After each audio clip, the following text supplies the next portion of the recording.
Здравейте, приятели! Днес ще ви покажа как приготвям пълнозърнест пшеничен хляб с квас. Пълнозърнестият пшеничен хляб, особено с квас, е изключително полезен и здравословен и е подходящ също за диабетици, тъй като по принцип хляба с квас има нисък гликемичен индекс. За да разберете как правя това и ако искате също така да се приготвите този полезен и вкусен хляб, останете до края на видеото. И така, начало! Започвам с автолиза, т.е. смесвам брашното и водата.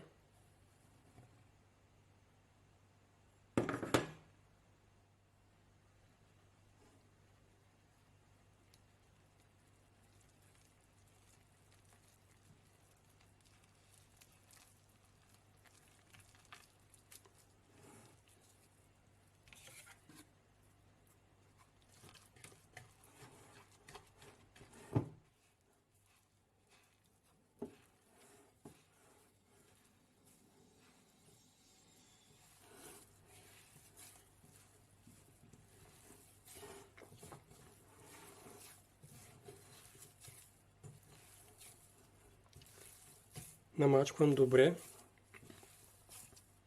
като гледам да не остават сухи места.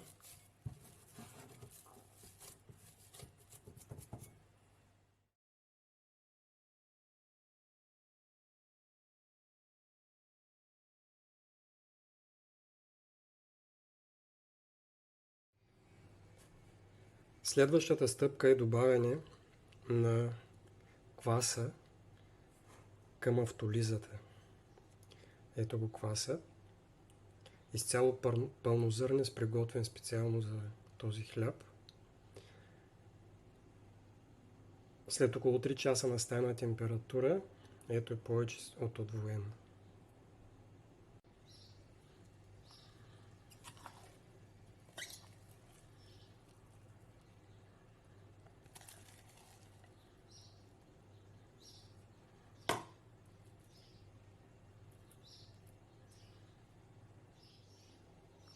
Това, което ще направя сега е да размеся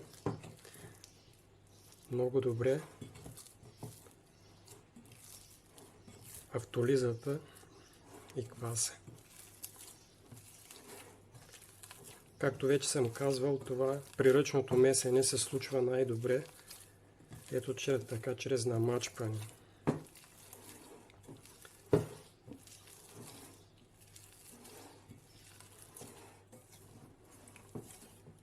При автолизата не добавих цялото количество вода, отделих 30-40 грама, които ще добавя в последствие с солта, понеже не знам до каква гъстота, до каква твърдост ще бъде тестото. Така първоначалното умесване е готово.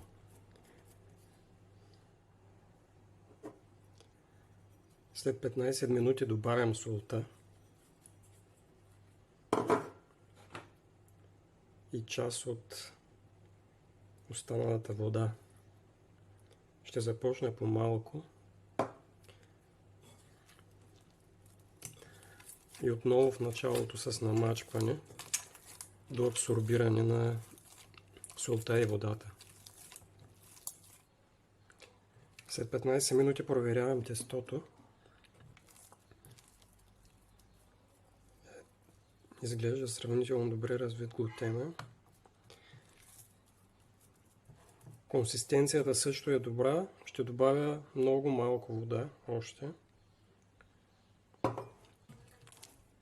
И ще направя първото разтегляне.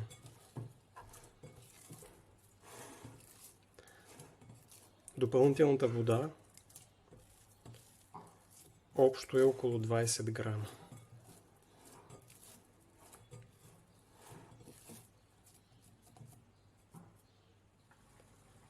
Изминали са около 20 минути след последното разтегляне и сега идва ред на ламиниране на тестото.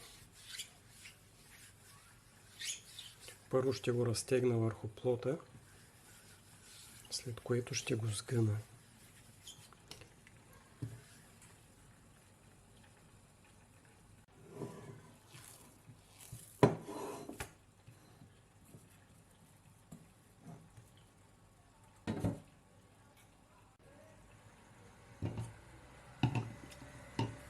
Увлажнявам добре ръцете.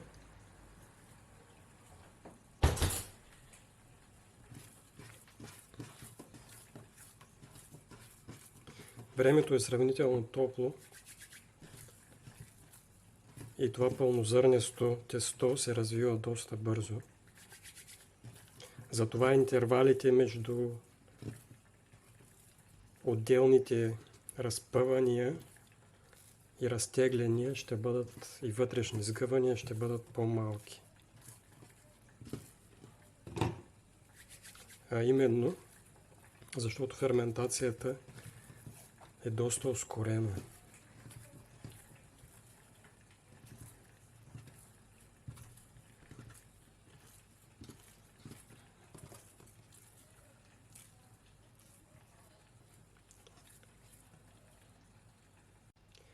Това разтягане има допълнително за цел да усили глутена.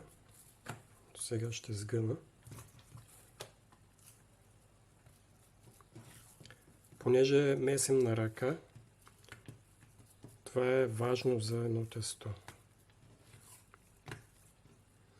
Ето го тестото готово ламинирано.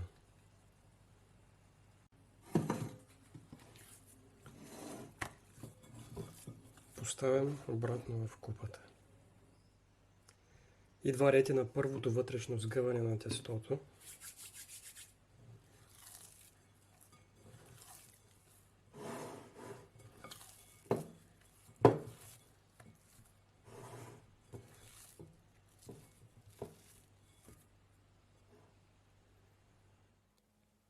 След 20 минути идва ред на следващото вътрешно сгъване. Тестото започва да се стабилизира.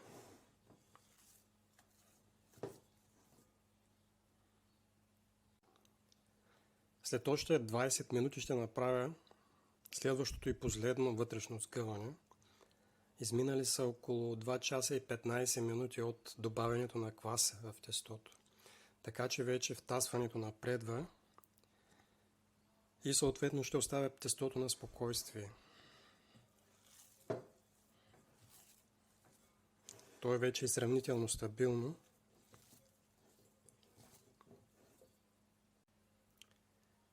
Ще преместя в тази кутия, за да мога по-лесно да наблюдавам увеличението на обема му.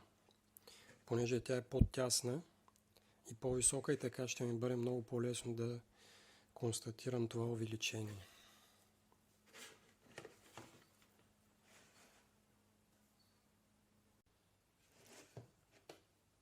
От външната страна ще сложа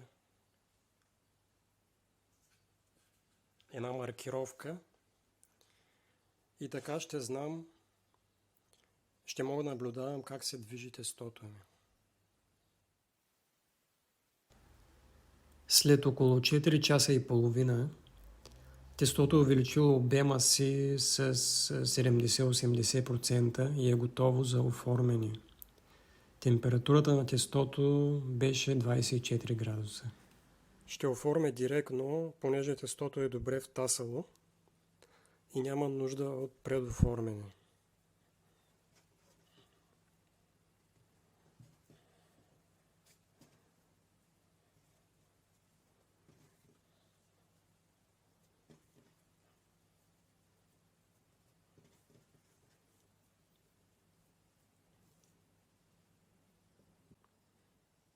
Ще обърна с шева надолу и с шпатулата за тесто просто ще го натегна малко, за да получи по-добро напрежение. Така. Затварям отстрани. Следващото нещо, което ще направя е да потопя хляба в оформеното тесто в ето тези трици.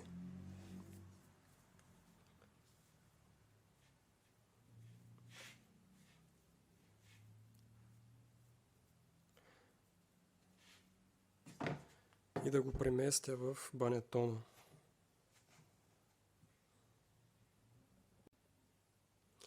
Следва зашиване от бъдещата долна страна на хляба.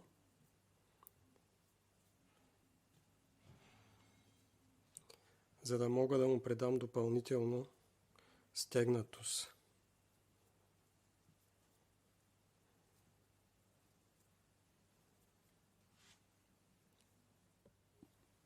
И така, готово е за финалното втасване.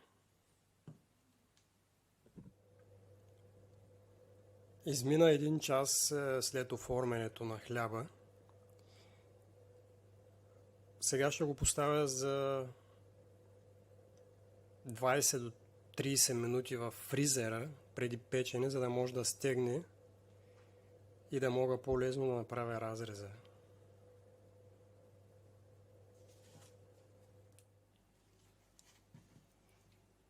След 1 час на стайна температура и 30 минути в фризера, хлябът е готов за печене.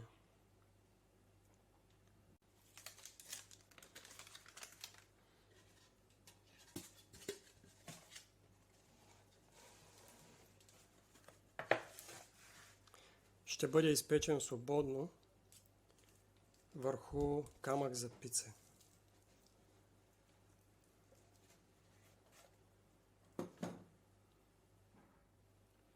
Понеже тестото е много чувствително, ще направя първоначално разреза с ножице.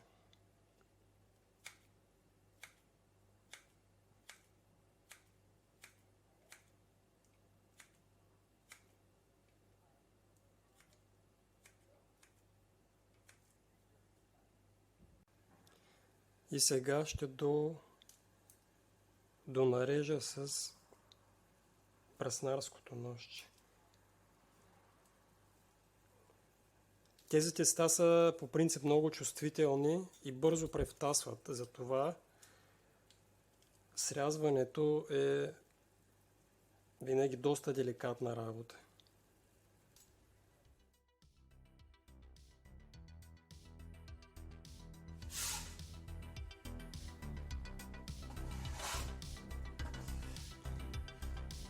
След 30 минути във фурната хлябът е готов. Ето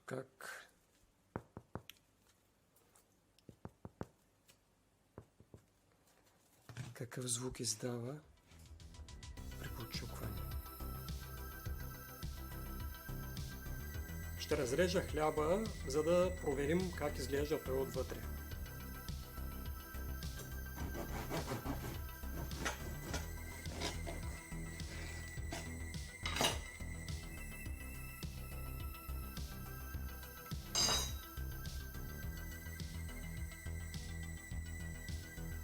Абсолютно всичко е наред. За 100% пълнозърнен хляб от грубо пшенично брашно изглежда много добре. С тази картина се разделям с вас. Бъдете здрави, успех и до нови срещи!